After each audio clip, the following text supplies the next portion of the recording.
Gaza युद्ध को एक साल से ज्यादा का वक्त हो गया है, लेकिन इजरायली फौज अभी तक हमास का सफाया नहीं कर पाई।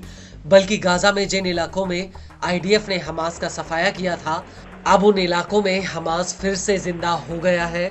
जी हाँ, हमास के लड़ाके लगातार उन इलाकों पर अपनी पकड़ मजबूत कर रहे हैं जहां से आईडीएफ ने उनका सफाया किया था, और इसी वजह से गाजा युद्ध अब आईडीएफ के लिए एक मौत का जाल बनकर रह गया है, जिसमें हमास के लड़ाके आईडीएफ के टैंकों और जवानों को एक झटके में निपटा रहे हैं।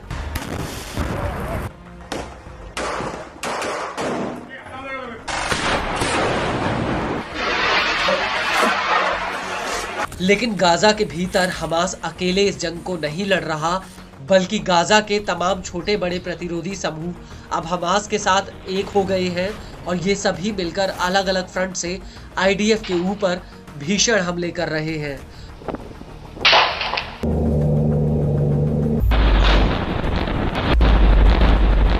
और अब नेत्जरीम एक्सिस में आईडीएफ के ऊपर एक बहुत बड़ा अटैक हुआ है। दरअसल फिलिस्तीनी इस्लामिक जिहाद की सैन्य शाखा अल कुद्स ब्रिगेड्स ने नेत्जरीम एक्सिस में आईडीएफ की चौकियों पर जमकर रॉकेट दागे हैं। अल कुद्स ने यह हमला अबू अली मुस्तफा ब्रिगेड्स और अल अमूदी ब्रिगेड्स के साथ मिलकर किया है।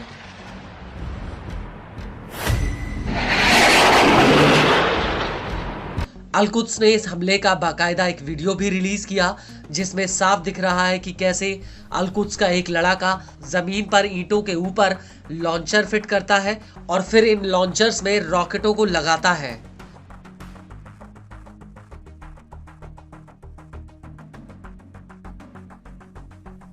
और इसके बाद एक कमरे के भीतर अल कुद्स के कई लड़ाके आपस में कुछ बातचीत करते हुए नजर आते हैं और उनके सामने एक टेबल पर एक पिस्टल भी दिख रही है, और इस टेबल के बगल में एक रिमोट कंट्रोल है जिसे अल कुद्स के लड़ाके दबाकर इन रॉकेटों को फायर कर देते हैं।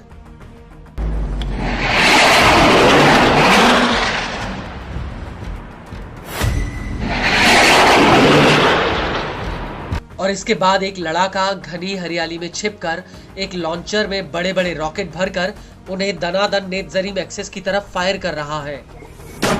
गौर करने वाली बात यह है कि अल कुद्स ने इस वीडियो के बाकी हिस्से को धुंधला कर दिया है, जिससे आईडीएफ इस हमले वाली जगह को पहचान ना पाए।